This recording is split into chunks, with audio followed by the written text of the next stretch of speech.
Hello बच्चों, कैसे हो आप सभी। उम्मीद करता हूँ मेरे प्यारे बच्चे एकदम बढ़िया होंगे और अच्छे से पढ़ाई कर रहे होंगे।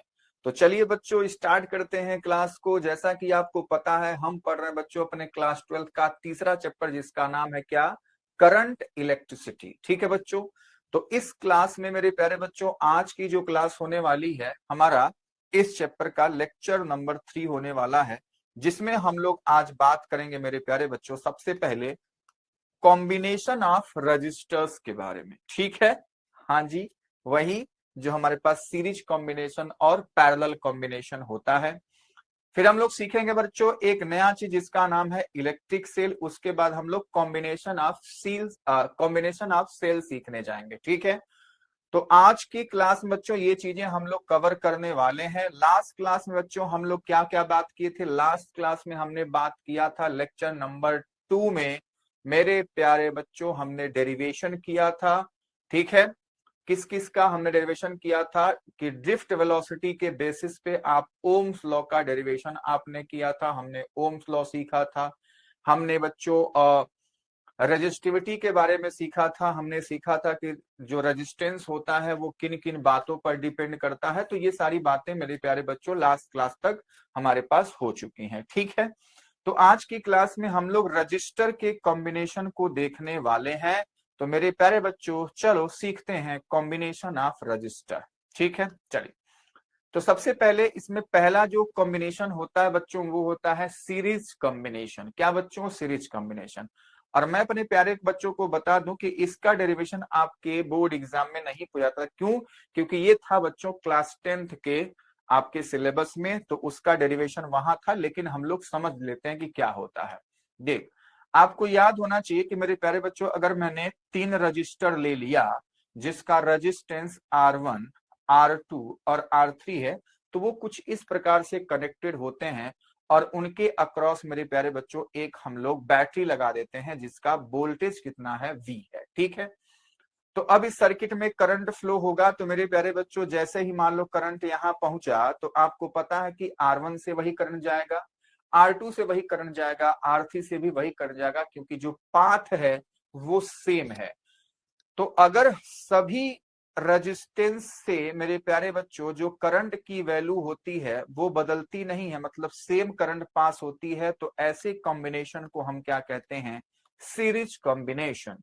या आप कह लो कि जो रजिस्टर रजिस्टर का हमारे पास ये दोनों इंड्स होते हैं। मान लो ये पहला इंड्स, ये दूसरा इंड, ये इसका वाला पहला इंड्स, ये मेरे प्यारे बच्चों दूसरा इंड, ये इसका वाला पहला इंड्स और ये इसका दूसरा इंड। तो पहले वाले का जो दूसरा इंड्स है वो दूसरे वाले के पहले इंड से कनेक्ट होना चाहिए, दूसरे वाले का दूसरा इंड तीसरे वाले के पहले इंड से कनेक्टेड होना चाहिए। तो ऐसे कॉम्बिनेशन को हम लोग सीरीज कॉम्बिनेशन कहते हैं। ठीक है। तो सीरीज कॉम्बिनेशन मेरे प्यारे बच्चों हम लोग सीखने जा रहे हैं।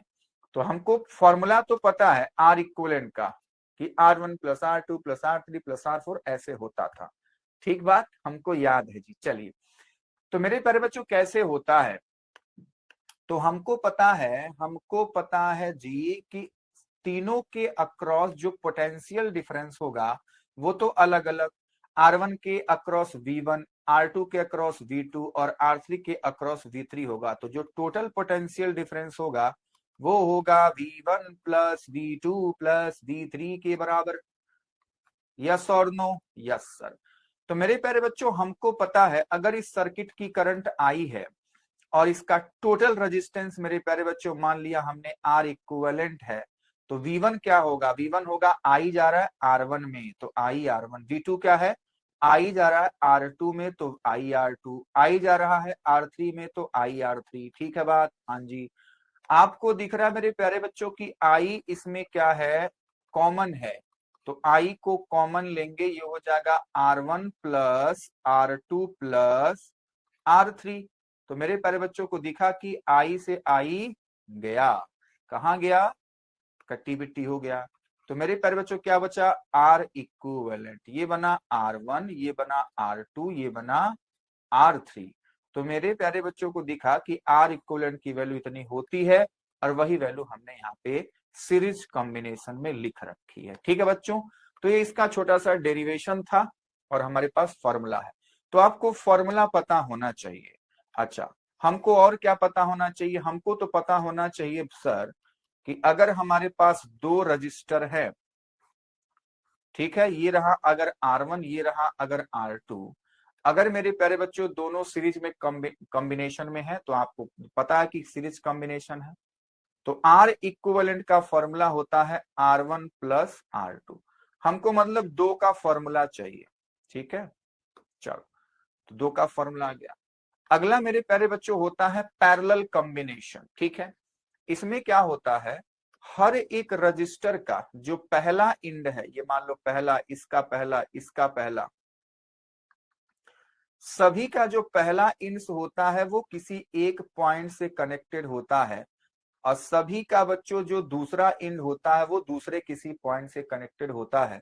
तो इस प्रकार के कॉम्बिनेशन को हम क्या कहते हैं बच्चों? Parallel combination. और इस पैरेलल कॉम्बिनेशन में अगर बैटरी का वोल्टेज V है, तो सभी के अक्रॉस वोल्टेज मेरे प्यारे बच्चों V V V V ही होता है। लेकिन करंट क्या होती बच्चों? अलग अलग। इसमें I1 करंट, इसमें मेरे प्यारे बच्चों I2 करंट, इसमें I3 करंट। अगर टोटल करंट I है, तो मेरे प्यारे बच्चों हम लोग क्या लिखेंगे? हम लिखेंगे I is equals to I1 plus I2 plus I3। यही तो लिखोगे? हाँ सर।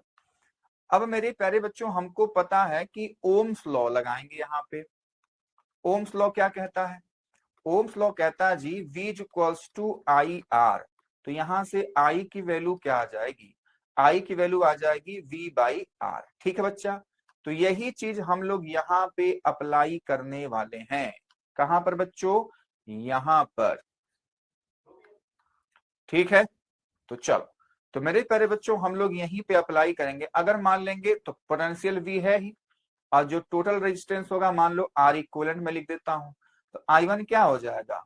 V बाई R1 के, क्योंकि V सबका सेम, ये R2 के, ये V बाई R3 के। ओ माय गॉड, आपको दिख रहा है सर कि जब हम राइट साइड की बात कर रहे हैं तो यहाँ पे पोटेंशियल सबका कॉमन हो जाएगा। यहाँ बचेगा 1/R1, यहाँ बचेगा 1/R2, यहाँ बचेगा 1/R3। तो मेरे प्यारे बच्चा लोग, हमको दिख रहा है कि V से V कट्टी पिट्टी हो गया, और ये हमारे पास हो जाएगा 1/R equivalent is equals to 1/R1, 1/R2, 1/R3। तो इस तरीके से मेरे प्यारे बच्चों को क्या मिल गया? अरे रे, क्या मिल गया? मिल गया R इक्विवेलेंट का फॉर्मूला। किसमें? पैरेलल कॉम्बिनेशन में। ठीक है बच्चा लोग? हाँ सर। तो ये पैरेलल कॉम्बिनेशन का फॉर्मूला है जब तीन रजिस्टर आपस में पैरेलली कनेक्टेड होंगे। हम फॉर्मूला जानना चाहते हैं दो का। तो अगर मेरे प्यारे बच्चा लोग मान लो हमारे पास एक सर्किट ऐसा बना हुआ है, इसमें मान लो हमने दो रजिस्टर जोड़ दिया,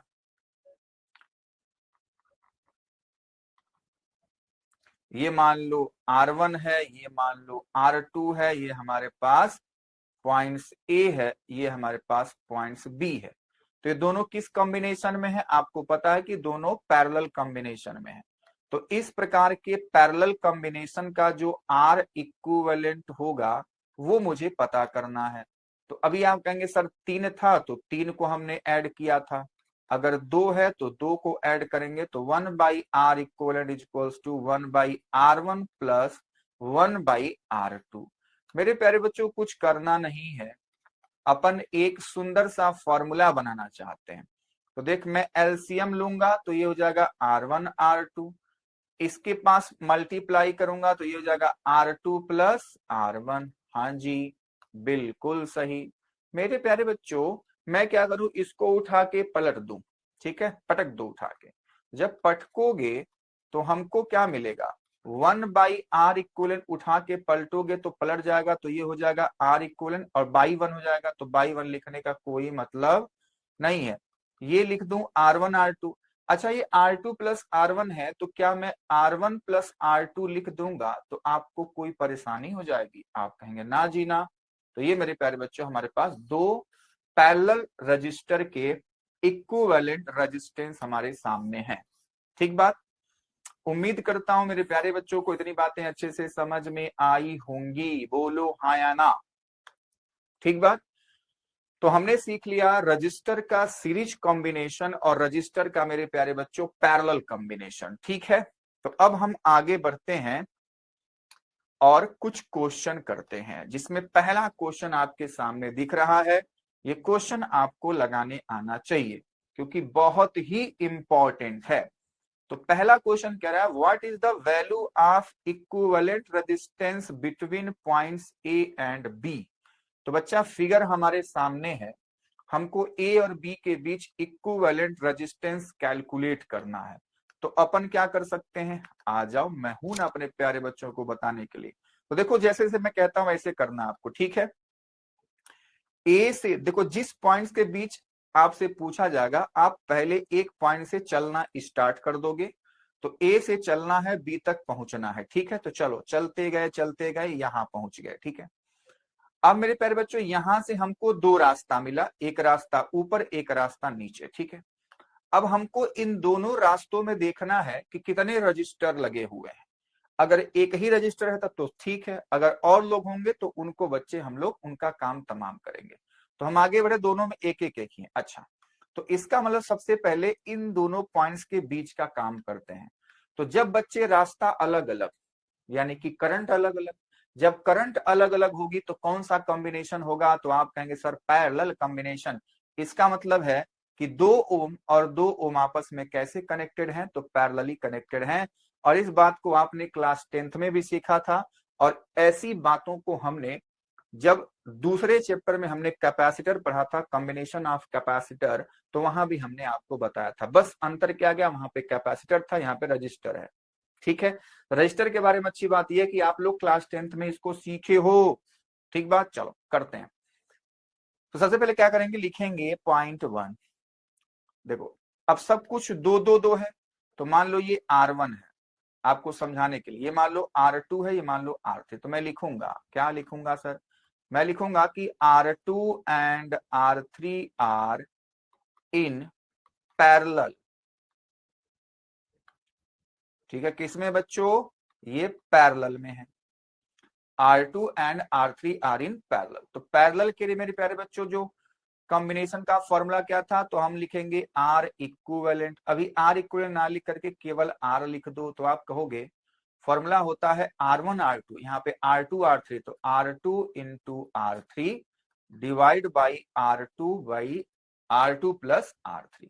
दोनों की वैल्यू रखो, तो 2 इंटू 2/2 प्लस 2 प्लस 2 यानी कि 4/4 यानी कि 1 ओम हमारे पास हो जाएगा। ठीक है बच्चे। अच्छा, तो आप याद करो मेरे प्यारे बच्चों, कैपेसिटर के कॉम्बिनेशन के वो दिन, तो जैसे हम लोग करते तुरंत हम लोग एक इक्विवेलेंट सर्किट बनाते थे। यहाँ पे पॉइंट ए है, आगे बढ़ेंगे, एक रजिस्टर है जिसको मैंने R1 कहा है, इसकी वैल्यू है 2 ओम। अब इन दोनों के बच्चों हमने रजिस्टर एक बना दिए, तो इसका मतलब हुआ कि ये 1 ओम का है, और यहाँ पे हमारे पास पॉइंट बी है। तो अब हम जब जाएंगे कैलकुलेट करने, तो अब हम इस सर्किट को नहीं देखेंगे, किसको देखेंगे बच्चों, अब हम लोग इस सर्किट को देखने वाले हैं। ठीक है, ओहो, बात समझ में आई, आप कहेंगे हाँ जी। चलो, तो अब दूसरी बात, तो आप फिर से पहुंचो यहाँ पे, आप कहेंगे ए से चलना है, ए से चले जी। तो पहले 2 ओम का मिला, फिर 1 ओम का मिला। ठीक है बच्चों, तो आप लिखेंगे कि 2 ओम यानी कि R1 जिसका नाम मैंने दिया है, तो चलो लिख लो R1, इसको लिख लो, लिखेंगे R1 and 1 ohm are in parallel. ठीक है बच्चों, पैरेलल। तो मेरे प्यारे बच्चों अब R इक्विवेलेंट लिख लो, क्या हो जाएगा, आप लिखेंगे R1 into 1 divide by R1 plus 1। R1 की वैल्यू क्या है, 2, 1 2 प्लस 1 यानी कि 2/3 हमारे पास फाइनल रिजल्ट आएगा, यानी कि R इक्विवेलेंट की वैल्यू हो जाएगी 2/3 ओम। बोलो हाँ या ना। अरे रे रे रे रे रे रे, ये पैरेलल नहीं सीरीज है ना बच्चे। ये तो सीरीज है, मैं भी क्या कर रहा हूं, ये तो सीरीज है। तो मामला गड़बड़ हो गया है, मामला गड़बड़ है। चलो ये सब कुछ कट्टी पिट्टी करना पड़ेगा। चलो कोई बात नहीं, ये कैसा था, सीरीज था ना बच्चे, सीधे रास्ते में कोई भी हमको भटकना नहीं पड़ा। तो हमने लिखा are equivalent R1 plus R2, तो हो जाएगा 2 प्लस 1 यानी कि 3। R1 प्लस R2 क्या है बच्चों, यहाँ पे R1 लिखना है और यहाँ पे 1 लिखना है, सिंपल सी बात है। ठीक है, तो ये हमारे पास 3 ओम क्या आ जाएगा, आंसर आ जाएगा। कर ले जाओगे, हाँ सर। चलिए नेक्स्ट क्वेश्चन आपके सामने दिख रहा है। क्वेश्चन नंबर 2 कह रहा है what is the value of equivalent resistance between points P and Q। चलो P से चले Q तक पहुंचना है शांति से। P से चले, पहुंचे पहुंचे यहाँ पे। अब जैसे यहाँ पे पहुंचे तुरंत दो रास्ता, एक रास्ता ये, एक रास्ता ये। अब ऊपर वाले मान लो रास्ता नंबर 1 है, रास्ता नंबर 2 है, तो मान लो रास्ते 1 पे आप गए तो यहाँ पहुंचे फिर से, तो आप ये नहीं कहोगे यहाँ पर रास्ता बदल गया, नहीं, ये दोनों क्या है, सेम ही रास्ते हैं। यहाँ पे पहुंचोगे तो इसका मतलब इस रास्ते पर यहां से लेकर यहां तक जब पहुंचे तो बच्चे दो लोग मिले। ये दोनों लोग कैसे हैं, सबसे पहले इन दोनों का काम तमाम करोगे। ठीक है, तो आप लिखेंगे, फिगर को ऊपर करेंगे, आप क्या करेंगे, लिखेंगे फर्स्ट पॉइंट। क्या लिखना है, 10 ohm and 10 ohm are in parallel। ठीक है, 10 ohm and 10 ohm are in parallel, तो आर क्या हो जाएगा, केवल आर लिखो, आर क्या हो जाएगा, हो जाएगा 10 इंटू 10 डिवाइड बाई 10 प्लस 10। अरे यही तो होगा, आप कहेंगे हाँ जी। ऊपर कितना हो जाएगा 100, नीचे कितना हो जाएगा 20, तो कितना जाएगा बच्चे, 5 बार में जाएगा, तो मेरे प्यारे बच्चों हो जाएगा 5 ओम। ठीक बच्चा, तो आर की वैल्यू 5 हो गई। यानी कि अब इसका हम लोग एक यहाँ पे सर्किट बनाने जा रहे हैं। चल बनाते हैं आराम से। यहाँ पे बच्चा P है, हाँ जी, आगे बढ़े, ये बच्चा 3 ओम है, इन दोनों का मिलाकर के एक बन गया, तो मैं इसको ऐसे बना लेता हूं। यहां से गए, अब इनका मिलाकर के एक, तो ऐसे हमने बना लिया। यहाँ पे पहुंचे, आगे गए, यहाँ पे हम Q पे पहुंच गए। अब इन सब की वैल्यू लिख लो, ये 2 ओम है, ये 5 ओम है, और इन दोनों का मिला के कितना हुआ, 5 ओम हो गया। ठीक है बच्चा, कोई दिक्कत, कोई परेशानी। अच्छा क्यों मैं इतना गलत कर रहा हूं, ये सीरीज है ना, इतना गलत क्यों, क्यों सर, क्यों क्यों मेरे दिमाग में घूम रहा है कैपेसिटर वाला चीज, बहुत गलत बात, बहुत गलत बात। तो बच्चे दोनों सीरीज में हैं, यहां से यहां तक चले सीरीज है, ये तो बहुत बुरा लग रहा है मुझे। तो 10 प्लस 10 यानी कि 20 ओम हो जाएगा ना। चलो कितना हो जाएगा बच्चों, 20 ओम। ठीक है, कितना हो गया, 20 ओम। अब सही है, अब सही है, अब सही है। चलो तो आगे बढ़ ले, अब ठीक है ना। हाँ, अब हमको नीचे वाले फिगर को ही देखना है, तो हम लिखेंगे, फिर से हमको चलना है, P से चले यहां पे पहुंचे, फिर से यहाँ पे बच्चे दो रास्ता, एक रास्ता ये, एक रास्ता है। अब ये दोनों कैसे हैं, पैरेलल में दिख रहे हैं, तो लिखेंगे। अब थोड़ा सा आराम से मैं लिखूंगा, 20 ohm and 5 ohm are in parallel. अब सही लिखा हूं ना, हाँ दोनों पैरेलल में। तो मान लो इसको आर डैश बोल देता हूं, आर डैश क्या हो जाएगा, तो पैरेलल है तो 20 इंटू 5 डिवाइड बाई 20 प्लस 5, तो ये 100 हो जाएगा, ये 25 हो जाएगा, तो कितना हो जाएगा 4, तो ये 4 ओम हो गया। ठीक है बच्चा, कितना हो गया, 4 ओम यानी कि 4 ओम। तो इसका भी फिगर हम फिर से बनाएंगे, हमारे पास P है और ये 3 ओम। आप कहोगे क्या सर मुझे ऐसे ही करना, तो ऐसे नहीं करना, जब आप समझ जाओगे ना तो आपको ये फिगर बनाने की जरूरत नहीं पड़ेगी। समझ पाए, हाँ सर। चलो तो ये हमारे पास 3 ओम और इन दोनों का मिलाकर के ये 4 ओम हो गया। और ये तो 2 ओम है। अब बच्चे फाइनल स्टेप यानी स्टेप नंबर 3। अब फिर से पी से चलना है, तो अब देखोगे कि तीनों रजिस्टर एक दूसरे से सीरीज में जुड़े हुए हैं। तो आप लिखेंगे 3 ohm comma 4 ohm and 2 ohm are in series. ठीक है, तो ये सीरीज में कनेक्टेड है। तो अब बच्चे लिखूंगा मैं डायरेक्ट क्या, आर इक्विवेलेंट, वो क्या हो जाएगा, तीनों का सम, यानी कि 3 + 4 + 2 यानी कि कितना हो जाएगा, 9 ओम। ठीक है, तो ये 9 ओम हमारे पास करेक्ट आंसर है। बात समझ में आई कि नहीं आई? आई। तो ऐसे आप कर लोगे। अगला क्वेश्चन है question number 3, the current in the given circuit is. तो बच्चा सबसे पहले हम इस सर्किट का आर इक्विवेलेंट निकालेंगे, मतलब ये जो सर्किट बनाया गया इसका आर इक्विवेलेंट क्या है। तो देख, हम इसके पीछे से देखते हैं। मैं यहाँ पे खड़ा हो जाऊंगा और मैं इसको यहां से निहारूंगा, तो मुझे क्या दिख रहा है, मुझे दिख रहा है कि ये दोनों एक दूसरे से सीरीज में है, क्योंकि यहां से यहां तक एक ही वायर है। ठीक है, तो हमको दिख गया कि 6 और 6 क्या है बच्चों। सबसे पहले हम आर इक्विवेलेंट निकालूंगा, तो पहला पॉइंट 6 ओम एंड 6 ओम ऐसे आप लिख देना साफ साफ। ठीक है, आर इन सीरीज, तो इनका जो आर होगा वो क्या होगा, 6 + 6 यानी कि 12 ओम। ठीक है, अब बनाइए मत, सीधा सीधा इसको एक रजिस्टर के जैसे देखिए। ठीक है, अब जो ये होगा और ये 3 होगा, तो इसका एक इन यहां जुड़ा है, इसका एक इन यहां, 3 का भी, ये दोनों कैसे हैं, पैरेलल में है। तो आप दूसरी बात यही तुरंत लिखोगे क्या, कि 3 ओम एंड ये 12 ओम जो हमारे पास इक्विवेलेंट आया इनका, आर इन पैरेलल। तो बच्चे आर इक्विवेलेंट हम निकालेंगे। आर इक्विवेलेंट क्या हो जाएगा, 3 × 12 डिवाइड बाई 3 + 12 यानी कि 36 बाई, ये कितना हो जाएगा, अच्छा ये 15 क्यों लिख रहा हूं, 12 है ना, ये हो जाएगा 15। बात समझ, 3 से काट लो, ये हमारे पास हो जाएगा कितना जाएगा बच्चा, 12 बार में, और ये जाएगा 5 बार में। तो 12/5 मान लो ओम, ऐसे ही आप इसको मान लो।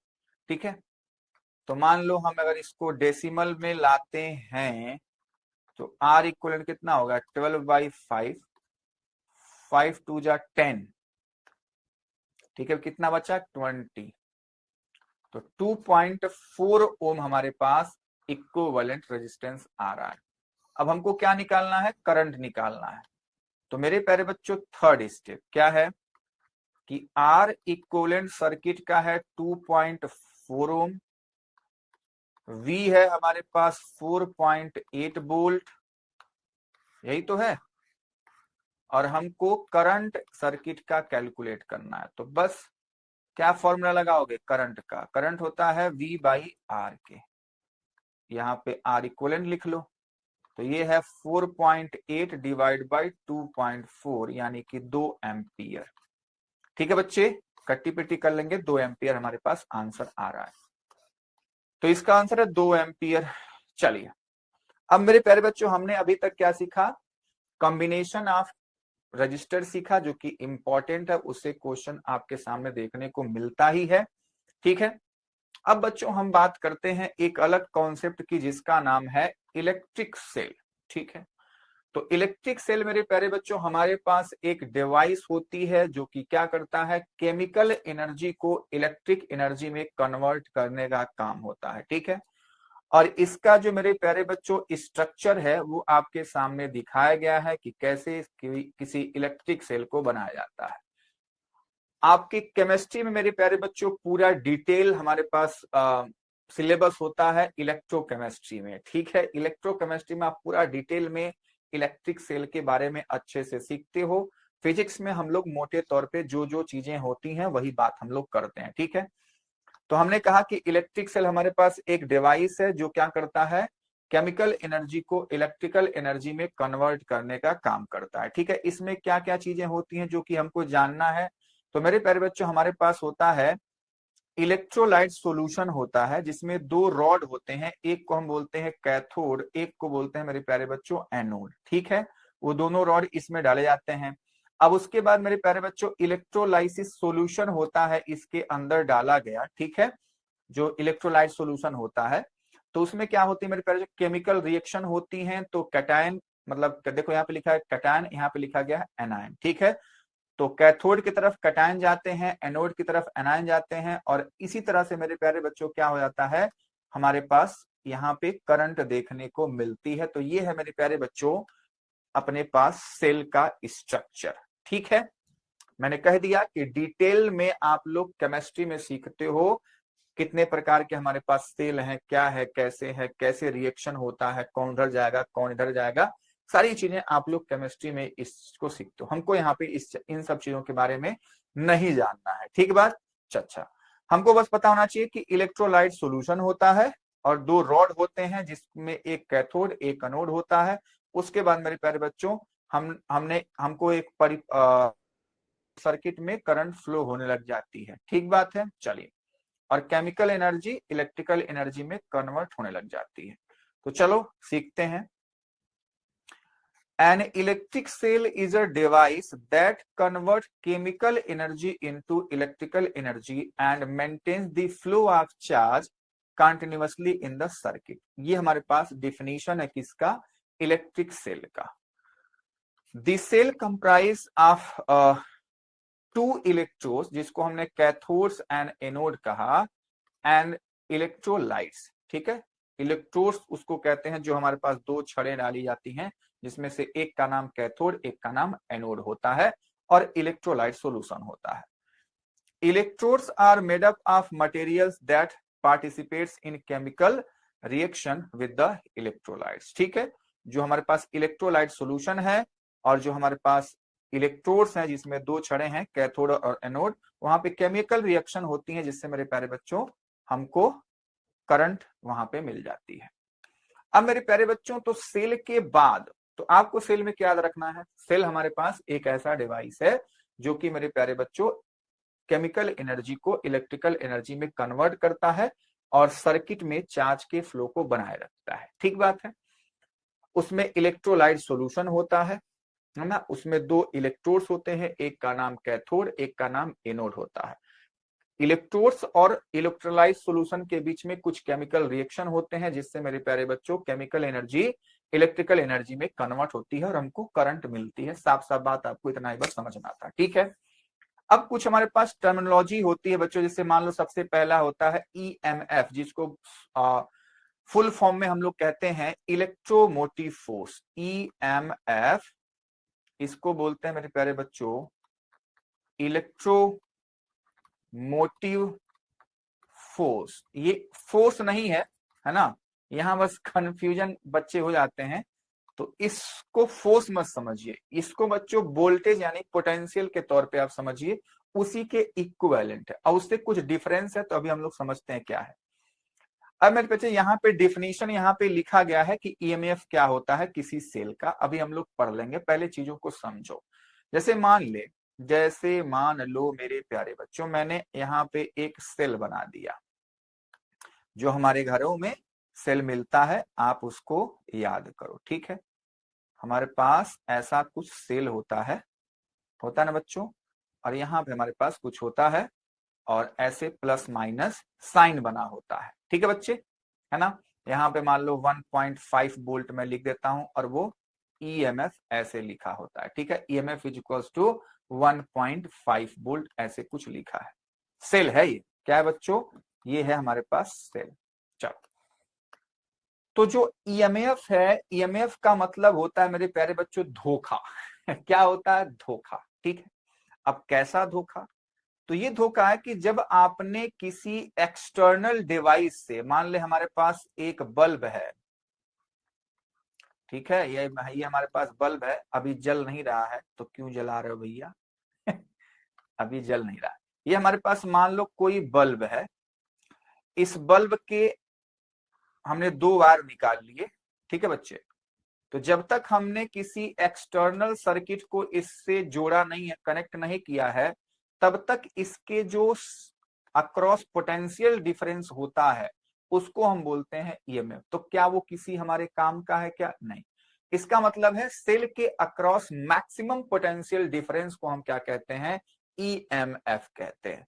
लेकिन कब? जब सर्किट मेरे प्यारे बच्चों ओपन है, क्लोज्ड नहीं है, ओपन सर्किट में बातचीत चल रही है। अच्छा, तो हम लोग यहाँ पे दो बातें सीखते हैं मेरे प्यारे बच्चों, बहुत ही इंपॉर्टेंट है। एक हमारे पास है ईएमएफ, एक को हम लोग बोलते हैं टर्मिनल पोटेंशियल। टर्मिनल पोटेंशियल, ठीक है, यहां सीख लेंगे, बाकी सब कुछ आपके लिए लिखा हुआ। ईएमएफ को मेरे प्यारे बच्चों ऐसे, या हम लोग सीधा सीधा कैपिटल ई से रिप्रेजेंट कर देंगे। इसको मैं थोड़ा सा और सुंदर बनाता हूं, ऐसा, ठीक है। पोटेंशियल को सीधा सीधा वी से रिप्रेजेंट किया जाता है। ये दो लोग हैं, ठीक है। तो मेरे प्यारे बच्चों ईएमएफ आप समझ गए क्या है? कि जब सर्किट ओपन है तब सेल के अक्रॉस पोटेंशियल डिफरेंस जो कि मैक्सिमम ही होगा, तो वो क्या कहलाएगा मेरे प्यारे बच्चों? ईएमएफ, यानी कि इलेक्ट्रोमोटिव सेल ऑफ सेल, ठीक है। टर्मिनल पोटेंशियल क्या होता है? जब हमने क्या किया, इस एक्सटर्नल मतलब किसी भी डिवाइस को, मान लो इसको मैं क्या कहूंगा? रेजिस्टेंस कहूंगा, एक्सटर्नल रेजिस्टेंस कह दूंगा। इसको मेरे पास लोड रेजिस्टेंस भी कहते हैं। जब इसको मैंने कनेक्ट कर दिया, सर्किट को कनेक्ट कर दिया, यानी कि सर्किट ऑन हो गया, करंट फ्लो होने लगी, तो मेरे प्यारे बच्चों इस टाइम जब हमारे पास इसके अक्रॉस पोटेंशियल डिफरेंस आप चेक करोगे, ठीक है, तो वो मेरे प्यारे बच्चों क्या होगा? वो होगा टर्मिनल पोटेंशियल, जिसको हम कैपिटल वी से डिनोट करेंगे। समझ पा रहे हो? कि यानी कि वो लिखा गया है, वो उसका मैक्सिमम पोटेंशियल है, लेकिन कब मेरे प्यारे बच्चों? जब मेरे प्यारे बच्चों उसको हम यूज में नहीं ला रहे हैं।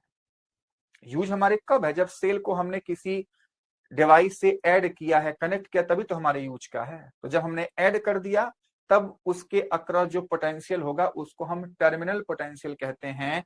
और इस कंडीशन में जो टर्मिनल पोटेंशियल होता है वो कम होता है बच्चों ईएमएफ से, ठीक है। ऐसा क्यों होता है?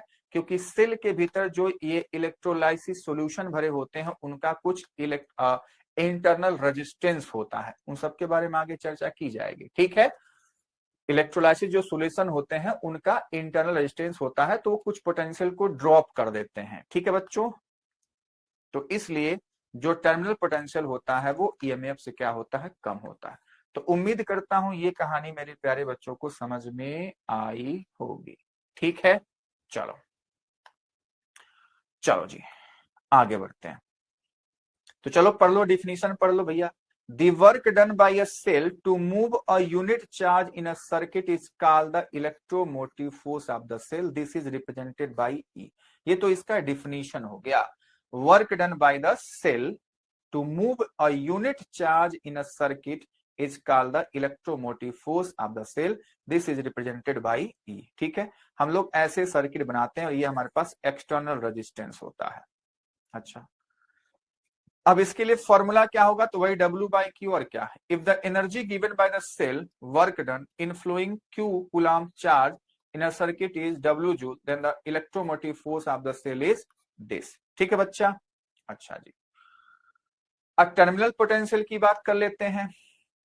अब बच्चे टर्मिनल पोटेंशियल क्या होगा? दो पॉइंट्स के बीच का मामला होगा, ठीक है।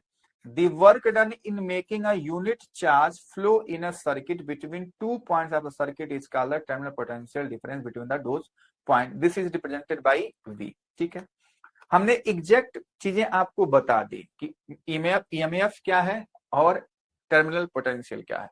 ये मेरे प्यारे बच्चों डिफिनीशन है, तो डिफिनीशन तो आपको सीखना ही पड़ेगा, ठीक है। चलिए, तो अगर हम टर्मिनल पोटेंशियल को देखना चाहते हैं तो ये हमारे पास सर्किट दिख रहा है, ठीक है। एक सेल लगा हुआ है जिसका ईएमएफ ई है। जब मेरे प्यारे बच्चों अलग अलग हम इसको लोड से जोड़ देते हैं, R1 R2 R3 जो भी है, ये बच्चों इसका W1, इसका W2, इसका W3, इसका W4, इसका WN, मतलब N रेजिस्टेंस जोड़े गए हैं, ठीक है मेरे प्यारे बच्चों। तो इनके अक्रॉस हम लोग निकालेंगे पोटेंशियल को।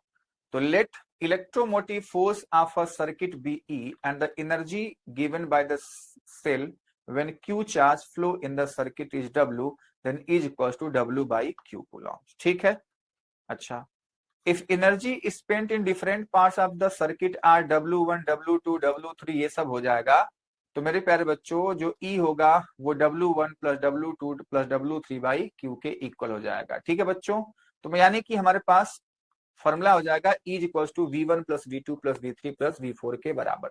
मतलब जो टोटल पोटेंशियल जो टोटल ईएमएफ होगा वो उन सभी के टर्मिनल पोटेंशियल के इक्वल के बराबर होगा। सिंपल सी बात है। ठीक है बच्चा, तो E equals to V1 plus V2 plus V3 plus V4 के बराबर।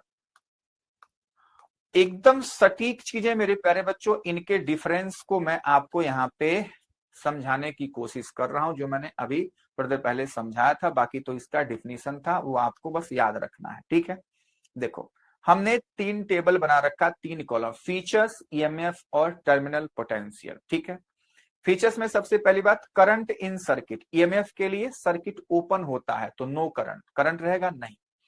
टर्मिनल के लिए बच्चों करंट रहता है। ठीक है बच्चा, दूसरा पॉइंट, डिफिनीशन क्या कहता है?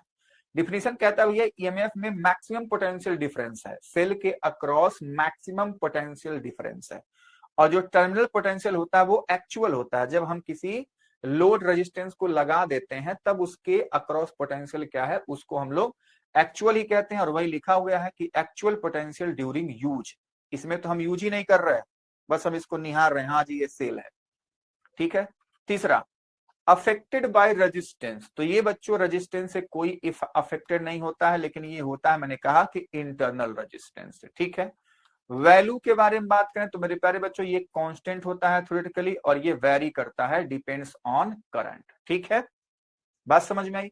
तो ये रहा मेरे प्यारे बच्चों ईएमएफ और टर्मिनल पोटेंशियल की कहानी। मैं उम्मीद करता हूं मेरे प्यारे बच्चों को ये बातें समझ में आई होंगी। अब बच्चे बात कर लेते हैं इंटरनल रेजिस्टेंस की, क्योंकि आपके दिमाग में वही बंदा होगा कि इंटरनल रेजिस्टेंस आखिर में है क्या। तो हमने कहा कि जो हमारे पास सेल है उसमें मेरे प्यारे बच्चों इलेक्ट्रोलाइसिस सॉल्यूशन है ना, तो उसमें आयंस वगैरह हैं जो कि इधर उधर भाग रहे हैं, कुछ उनका कंसंट्रेशन है, जो भी मतलब चीजें हैं, मटेरियल तो है, तो मटेरियल होगा तो उसका कुछ ना कुछ रेजिस्टेंस तो होगा ही होगा। तो वही हाल चाल है, तो उसके रेजिस्टेंस को हम क्या कह देंगे? इंटरनल रेजिस्टेंस, जो सेल का रेजिस्टेंस होगा जिसमें जो बच्चे सॉल्यूशन केमिकल्स भरे होते हैं। ठीक है, तो just as a wire provides resistance to the path of electric current, जैसा कि हमने वायर में सीखा था, similarly there is a resistance in the path of current in the cell, it is called internal resistance of the cell, this is represented by small r. ठीक है, तो जैसे हमने वायर में सीखा था वैसे मेरे प्यारे बच्चों सेल में भी इंटरनल रेजिस्टेंस होगा, जिसको हम इंटरनल रेजिस्टेंस कहेंगे। ठीक है, वही सेल है वो देने वाला, लेकिन उसके घर में एक बैठा हुआ जो बच्चे खा ले रहा है। ठीक है, बात समझ में आई? अच्छा, तो किसी सेल को कैसे रिप्रेजेंट किया जाएगा? तो मेरे प्यारे बच्चों सेल का रिप्रेजेंटेशन यहाँ पे आपके सामने यहाँ पे शो हुआ है। मान लो हम लोग किसी सेल को लेते हैं जिसका ईएमएफ ई है, तो ये प्लस ये माइनस। ठीक है बच्चों, तो इसके ईएमएफ को ऐसे लिखेंगे और यहाँ पे एक छोटा सा स्मॉल आर बना देंगे। तो ये जो हमारे पास पूरा अब अरेंजमेंट दिखा ना, ये मेरे प्यारे बच्चों क्या कहलाएगा? सेल को रिप्रेजेंट करता है, ये सेल को रिप्रेजेंट करता है। मोस्टली जब हम बैटरी बनाते हैं तो हम इंटरनल रेजिस्टेंस को बच्चे नहीं बनाते हैं। ठीक है, तो बैटरी क्या होती है? सेल के कॉम्बिनेशन को बैटरी कहते हैं, और जब अकेला सेल बनेगा तो ऐसा बनता है। ठीक बात है, और ये हमारे पास एक्सटर्नल रेजिस्टेंस तो है ही। समझ पाए बात को? चलो अब मेरे प्यारे बच्चों मोस्ट इंपॉर्टेंट बात कि इंटरनल रेजिस्टेंस किस किस बात पर डिपेंड करता है, हम उसको देख लेते हैं। तो मेरे प्यारे बच्चों सबसे पहली बात क्या है? Material of electrodes. ये जो दोनों इलेक्ट्रोड्स हैं वो किस मटेरियल के बने हुए हैं, इन बात पर इंटरनल रेजिस्टेंस डिपेंड करता है। तो पढ़ लो, different electrodes materials offer different resistance to the flow of charge. ठीक है, अच्छा बच्चों कंडक्टर होगा तो रेजिस्टेंस कम होगा, और नॉन मतलब अच्छा कंडक्टर नहीं होगा तो उसका रेजिस्टेंस ज्यादा होगा। सिंपल सी बात है, मटेरियल पे डिपेंड कर रहा है। दूसरा, nature and concentration of electrolyte. जो इलेक्ट्रोलाइट सॉल्यूशन है मेरे प्यारे बच्चों उनके कंसंट्रेशन पे भी डिपेंड करता है। जैसे मान लो अगर कंसंट्रेशन ज्यादा है, हाई कंसंट्रेशन है, हाई कंसंट्रेशन का मतलब क्या है मेरे प्यारे बच्चों, जो आयंस वगैरह हैं वो मेरे प्यारे बच्चों बहुत पास पास है। कंसंट्रेशन का मतलब क्या, ज्यादा। जैसे मान लो एक बेंच है, उस बेंच पे अगर केवल 2 ही लोग बैठे हैं, ठीक है, और एक सिमिलर बेंच है, उस बेंच पर मान लो 5 लोग बैठे हैं, तो मैं कहूंगा कंसंट्रेशन कहाँ का ज्यादा, तो आप कहेंगे जिस पे 5 लोग बैठे हैं। ठीक है बच्चा, बात समझ में आई। आप लोग केमिस्ट्री में ये सब जरूर सुनते होंगे, कंसंट्रेशन। ठीक है, कि मतलब उतने ही जगह में ज्यादा नंबर ऑफ पार्टिकल्स हैं, तो उसको हम कहेंगे कंसंट्रेशन वहां का ज्यादा है। ठीक है, जब ज्यादा होगा तो मेरे प्यारे बच्चों जाहिर सी बात है रेजिस्टेंस उसका कम होगा, और जब डाइल्यूट इलेक्ट्रोलाइट होता है तो वहां का रेजिस्टेंस हाई होता है। ठीक है बच्चों। अच्छा, third point, distance between electrodes. जो ये दोनों इलेक्ट्रोड जो डाले गए हैं, इनके बीच का जो गैप है उस पर ही मेरे प्यारे बच्चों इंटरनल रेजिस्टेंस डिपेंड करता है। जब गैप ज्यादा होगा तो मेरे प्यारे बच्चों किसी भी आयंस को जाने के लिए मेरे प्यारे बच्चों क्या होगा, ज्यादा डिस्टेंस कवर करना पड़ेगा, तो रेजिस्टेंस ज्यादा हो जाएगा। पास पास होंगे तो रेजिस्टेंस क्या हो जाएगा, कम कम हो जाएगा। तो मोर रेजिस्टेंस चार्जेस ट्रेवल मोर, मोर रेजिस्टेंस हो जाएगा। ठीक है, जब डिस्टेंस ज्यादा होगी तो जो चार्जेस होंगे उनको ट्रेवल करने के लिए ज्यादा चलना पड़ेगा, इसलिए रेजिस्टेंस क्या हो जाएगा मेरे प्यारे बच्चों, ज्यादा। ठीक है, लो डिस्टेंस मतलब लेस डिस्टेंस लेस रेजिस्टेंस, कम डिस्टेंस होगा तो तुरंत वहां पे चले जाएंगे, तो इसलिए रेजिस्टेंस क्या हो जाएगा, कम हो जाएगा। अगली बात, internal resistance depends on the following things, यानी कि चौथा हमारे पास ऑप्शन है, क्या तरीका है, तरीका बोलिए, मतलब किस पे डिपेंड कर रहा है, सॉरी, क्या है, एरिया ऑफ इलेक्ट्रोड्स। एरिया, अभी हमने डिस्टेंस देखा था, तो अब बच्चे हम एरिया की बात कर रहे हैं। तो देखो जो प्लेट्स का एरिया है, तो larger area more surface for reaction, तो मेरे प्यारे बच्चों उसके लिए क्या हो जाएगा, रेजिस्टेंस कम होगा। ठीक है, एरिया ज्यादा होगा तो रिएक्शन के लिए मेरे प्यारे बच्चों सरफेस ज्यादा होगा, इसलिए रेजिस्टेंस क्या हो जाएगा, कम हो जाएगा। तो ये कुछ बातें थी मेरे प्यारे बच्चों जिसपे रेजिस्टेंस डिपेंड कर रहा था। एक और बात है, ये हमारे पास पांचवी बात है, और वो है मेरे प्यारे बच्चों टेम्परेचर। तो जैसे टेम्परेचर बढ़ाते हैं मेरे प्यारे बच्चों, रेजिस्टेंस क्या होता है, डिक्रीज होता है ना, क्योंकि जो हमारे पास आयंस हैं वो तेजी से मूव करने लग जाएंगे। और ये चीज हमने अपने लास्ट लेक्चर में सीखा भी था कि जब हम टेम्परेचर को इंक्रीज करेंगे तो रेजिस्टेंस क्या होता है बच्चों, डिक्रीज होता है। ठीक है, अरे बोलोगे डिक्रीज होगा लेकिन लास्ट क्लास में हमने सीखा था कि कंडक्टर का रेजिस्टेंस इंक्रीज होता है, लेकिन यहाँ पे प्यारे बच्चों क्या है, आयंस वगैरह हैं, तो जब हम इंक्रीज करेंगे तो उनका जो मूवमेंट होगा वो फास्ट होने लगेगा, वो जल्दी जल्दी मेरे प्यारे बच्चों इलेक्ट्रोड्स के पास पहुंचने लग जाएंगे, इसलिए यहाँ पे रेजिस्टेंस क्या होगा बच्चों, कम होगा। ठीक है, चलो, तो यहाँ पे कहानी कुछ अलग है। चलो, अब मेरे प्यारे बच्चों इसी में हमारे पास क्या होता है, इंटरनल रेजिस्टेंस यानी स्मॉल आर, ईएमएफ यानी कि कैपिटल ई, और टर्मिनल पोटेंशियल डिफरेंस यानी कि वी में हमको एक रिलेशन देखना होता है। तो उसके लिए मेरे प्यारे बच्चों आ जाइए हम लोग बात करते हैं। हेडिंग हमारे पास वही है, relation between terminal potential V, electromotive force E and internal resistance r, यानी कि हम लोग देखने जा रहे हैं ई, वी एंड आर में रिलेशन।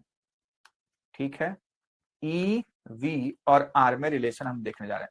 तो हमारे पास ऐसा सर्किट है, ये सेल है, सेल के पास इंटरनल रेजिस्टेंस होगा, और उसमें मेरे प्यारे बच्चों एक हमने एक्सटर्नल रेजिस्टेंस लगा दिया है। ठीक है, आपकी इच्छा है ये अमीटर वोल्ट मीटर आप ना लगाओ तब भी कोई दिक्कत वाली बात नहीं है, मैं अपने प्यारे बच्चों के लिए एक सिंपल सर्किट बना देता हूं। ठीक है, अगर बुक के हिसाब से बात करोगे तो वैसा सर्किट बनेगा, अगर आप अपने हिसाब से बात करोगे, ठीक है, तो आप ऐसा भी सर्किट बना लोगे तब भी कोई दिक्कत वाली बातचीत नहीं होगी। जैसे मान लो यहाँ पे एक सेल बना लो प्लस माइनस, यहाँ पे इसका इंटरनल रेजिस्टेंस और यहाँ पे इसका एक्सटर्नल, तो ये हमारे पास ईएमएफ है, ये हमारे पास इंटरनल है, यहाँ पे हमारे पास ये है। ठीक है, करंट यहाँ पे फ्लो हो रही है। बात समझ में आई, ये सेल हो जाएगा हमारे पास ये चीज। चलो, तो ये हमारे पास फिगर बन के कंप्लीट है। ठीक है बच्चों, अच्छा तो अब बताओ इस सर्किट का टोटल रेजिस्टेंस क्या है। तो आप कहोगे ये आर और ये स्मॉल आर, तो आप कहेंगे सर आर इक्विवेलेंट हमको सर्किट का दिख रहा है आर प्लस स्मॉल आर। बच्चे ईएमएफ हमारे पास ई तो है ही, तो करंट क्या होगी, करंट होता है V बाई आर, तो V के जगह पे E हो जाएगा और मेरे प्यारे बच्चों आर इक्विवेलेंट लिखेंगे, यानी कि हमारे पास हो जाएगा E by R plus small r के। ठीक है, सिंपल सी बात है कि जो I होगा वो क्या हो जाएगा हमारे पास E by R plus R के बराबर। ठीक है बच्चा, अच्छा अब मेरे प्यारे बच्चों इसी कहानी को हम एक और तरीके से लिखना चाहते हैं। कैसे जी, देखो हम लिखना चाहते हैं कि हमारे पास जो E बराबर है, यहां से E इक्वल्स टू, क्या मैं इसको आई आर प्लस आर लिख दूं तो कोई दिक्कत, आप कहेंगे नहीं जी, तो ये हो जाएगा I E equals to I R plus I small r. ठीक है, आई स्मॉल आर। मेरे प्यारे बच्चों आप बताओ क्या मैं इस आई आर को V लिख दूं तो कोई दिक्कत, आप कहेंगे नहीं जी, आप कहेंगे नहीं जी।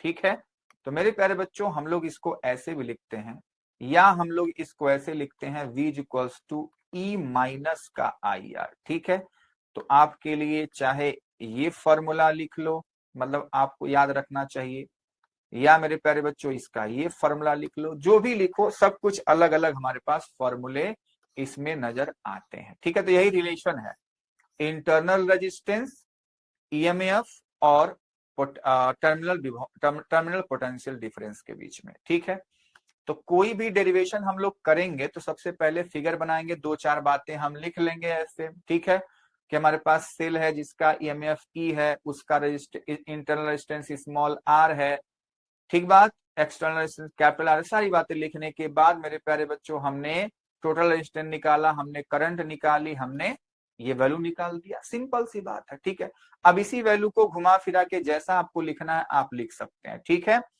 हम लोग मेरे प्यारे बच्चों ऐसा लिख सकते हैं, यहां से स्मॉल आर के लिए ही वैल्यू आप लोग देख सकते हो।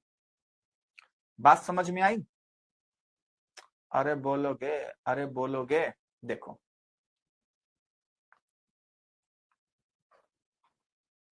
आई equals to E by R plus r होता है, I equals to V by R लिख सकता हूं मैं कहता हूं हाँ जी लिख सकते हैं। तो यहां से क्या हो जाएगा वी आर प्लस आर और ये हो जाएगा ई आर। ठीक है बच्चों, और ये हो जाएगा हमारे पास क्या E by V R plus R, तो आर स्मॉल आर निकालेंगे तो हम हमारे पास ऐसा हो जाएगा ई बाई आर ऐसे। तो मतलब हमारे पास देखो कितने फॉर्मूले हैं, फॉर्मूला एक, आप फॉर्मूला इसको याद रखो, मतलब कोई एक फॉर्मूला याद रखो, आप उससे कोई भी फॉर्मूला बना सकते हो। ठीक है, ज्यादा फॉर्मूला याद करने की जरूरत नहीं है। ठीक है, तो आप या तो मैं तो आपसे कहूंगा कि आप एक फॉर्मूला याद रखो, क्या कि जो ईएमएफ होता है वो ई होता है क्या V प्लस आई आर के बराबर। ठीक है, या इसी फॉर्मूले को मेरे प्यारे बच्चों आप लिख सकते हैं, जो टर्मिनल पोटेंशियल होता मतलब V वो होता है E माइनस आई आर के बराबर।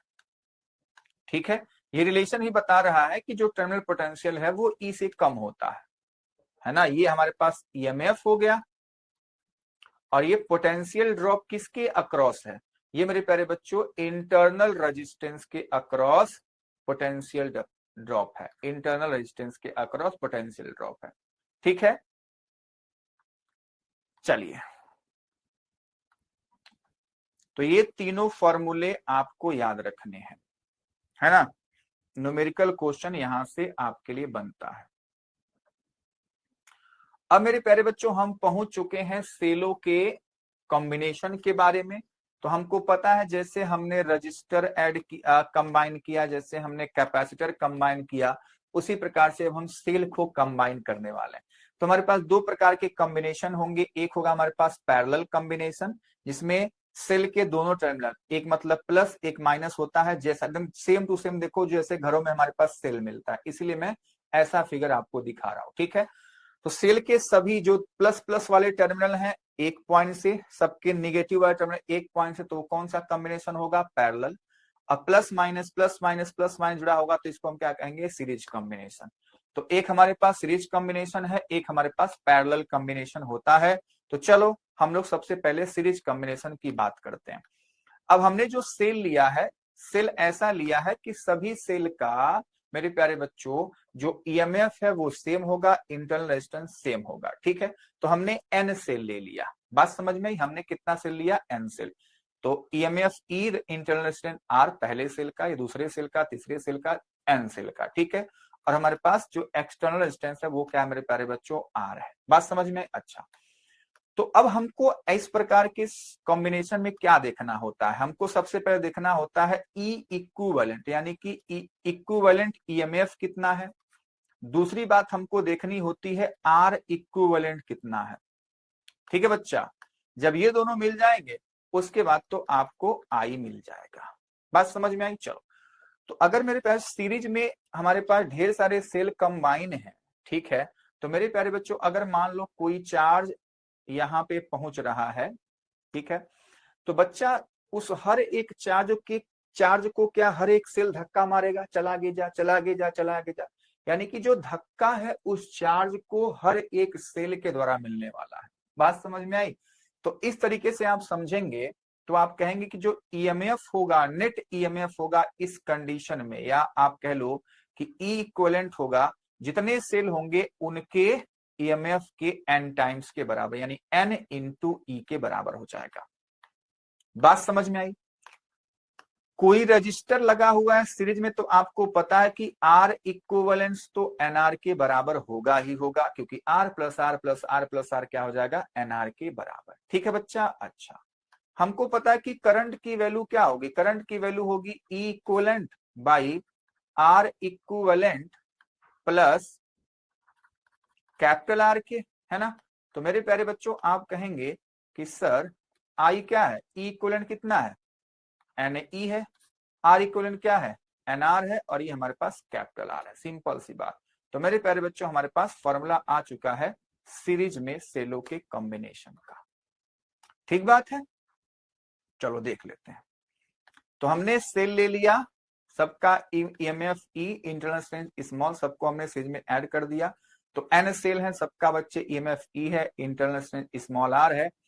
तो टोटल हमारे पास जो ईएमएफ होगा वो एन ई हो जाएगा, जो हमारे पास इक्विवेलेंट रेजिस्टेंस होगा एनआर हो जाएगा।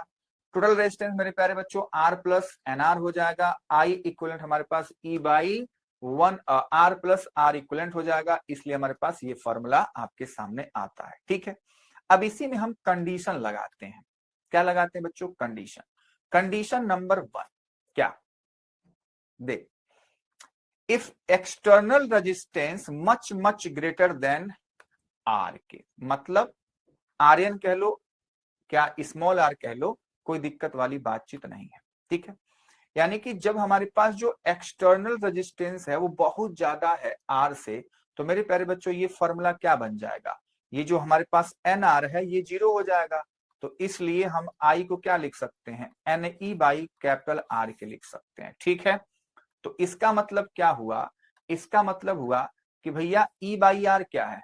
ई बाई आर है कि एक सेल से कितना करंट हमको मिल रहा है।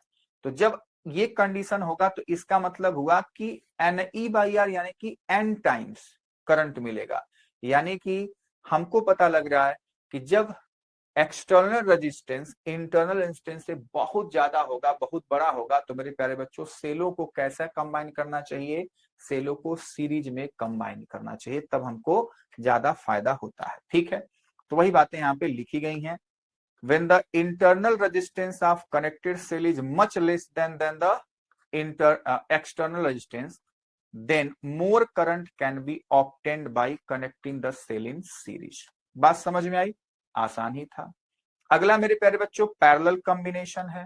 उसी तरीके जैसे मैंने अभी सिखाया आपको, मान लो हमारे पास ये लगा हुआ है, तो अब मान लो कोई चार्ज होगा, तो मान लो कहीं भी चार्ज पहुंचेगा, मान लो बी पॉइंट पे पहुंचा हुआ है चार्ज, ठीक है।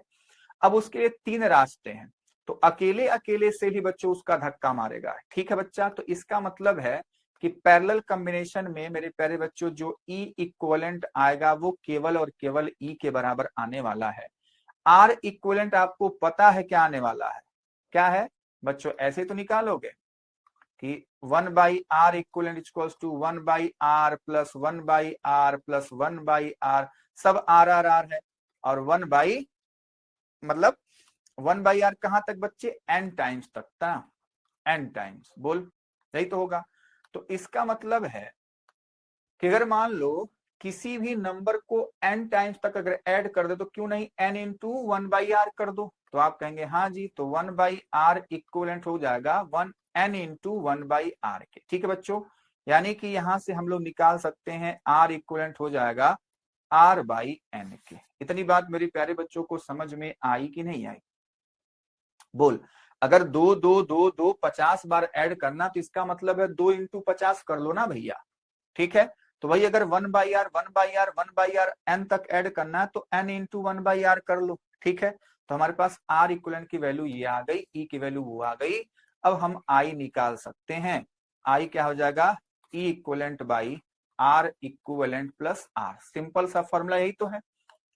तो बस e इक्विवेलेंट क्या हो गया, e हो गया, r इक्विवेलेंट क्या हो गया, r/n, और ये कैपिटल R। ठीक है बच्चों, अब आपको पता है कि एलसीएम लेंगे तो n कूद के e के पास गया और ये r बचा, ये बच गया हमारे पास nr। ठीक है बच्चा, तो ये हमारे पास i की वैल्यू आ गई, i is equals to ne/r plus nr के बराबर। ठीक है बच्चा, अच्छा कितनी बात समझ में आ रही है। तो एक बार देख लो, सब कुछ हमने वैसे ही कैलकुलेट किया है, n/r r/n हो गया, r इक्विवेलेंट, उसके बाद हमने i इक्विवेलेंट का फॉर्मूला लगा दिया, ये फॉर्मूला हमारे सामने आ चुका है। अब फिर से क्या करना है हमको, अगर बच्चा इंटरनल रेजिस्टेंस एक्सटर्नल रेजिस्टेंस से बहुत ज्यादा है, ठीक है, यानी कि हमारे पास स्मॉल r बहुत ज्यादा है एक्सटर्नल रेजिस्टेंस से, तब क्या होना चाहिए, तब मेरे प्यारे बच्चों ये जो हमारे पास फॉर्मूला है nr, ये तो 0 बन जाएगा, तो हमारे पास केवल बचेगा i की वैल्यू ne/स्मॉल r के। ठीक है, और ये e/स्मॉल r क्या है, एक सेल का करंट। तो मेरे प्यारे बच्चों जब हमारे पास इंटरनल रेजिस्टेंस किसी सेल का बहुत ज्यादा है एक्सटर्नल रेजिस्टेंस से, तब उसको मेरे प्यारे बच्चों कैसे कनेक्ट करना चाहिए, पैरेलल में कनेक्ट करना चाहिए, ये फॉर्मूला यही बता रहा है। ठीक है, तो आपको मेरे प्यारे बच्चों पैरेलल कॉम्बिनेशन और सीरीज कॉम्बिनेशन मैं उम्मीद करता हूं अच्छे से समझ में आ गया है। ठीक है, तो चीजों को ऐसे आपको समझना है। ठीक है बच्चों, और डेरिवेशन हमारे पास ये है, हालांकि डेरिवेशन आपके सामने कभी आता नहीं है। ठीक है बच्चा, लेकिन आपको ये चीजें समझनी पड़ेंगी कि जब हमने पैरेलल में कनेक्ट किया तब कैसे हमने देखा, और जब हमने सीरीज में कनेक्ट किया तब हमने चीजों को कैसे देखा था। ठीक है, लेकिन दोनों में फॉर्मूला सेम है, वही I is equals to E equivalent by r plus r equivalent के। ठीक है बच्चा, और अब देख लो सीरीज में हमारे पास क्या फॉर्मूला आएगा और पैरेलल में क्या फॉर्मूला आएगा। ठीक है बच्चा, तो ये रहा मेरे प्यारे बच्चों आज की पूरी कहानी। ठीक है, तो उम्मीद करता हूं मेरे प्यारे बच्चों को इस क्लास में जो भी चीजें मैंने बताई वो सारी चीजें अच्छे से समझ में आई होंगी। कोई ऐसा मुश्किल वाला कॉन्सेप्ट तो था ही नहीं, है ना। अगर कुछ मुश्किल लगा हो, जो आपको नहीं समझ में आया हो, तो प्लीज मेरे प्यारे बच्चों आप लोग कमेंट जरूर कीजिएगा। ठीक है, तो मेरे प्यारे बच्चों अगर किसी भी कॉन्सेप्ट से रिलेटेड आपको कोई भी क्वेरी, कोई भी डाउट है, तो प्लीज मेरे प्यारे बच्चों हमारे प्यारे से चैनल फिलो एप्लीकेशन को आप लोग जरूर डाउनलोड कर लीजिए, और वहां पे मेरे प्यारे बच्चों आप उस क्वेश्चन के फोटो को क्लिक करके या टाइप करके आप हमारे एक्सपर्ट ट्यूटर के साथ बच्चा हर एक क्वेश्चन के सॉल्यूशन पा सकते हैं, जो भी आपका डाउट होगा उसको क्लियर कर सकते हैं। अगर ये वीडियो मेरे प्यारे बच्चों को पसंद आई हो तो प्लीज इसको लाइक, सब्सक्राइब और अपने दोस्तों के साथ शेयर करना ना भूलें। मेरे प्यारे बच्चों इसी के साथ मिलते हैं नेक्स्ट वीडियो में, तब तक के लिए बाय बाय, टेक केयर, मस्त रहिए और स्वस्थ रहिए।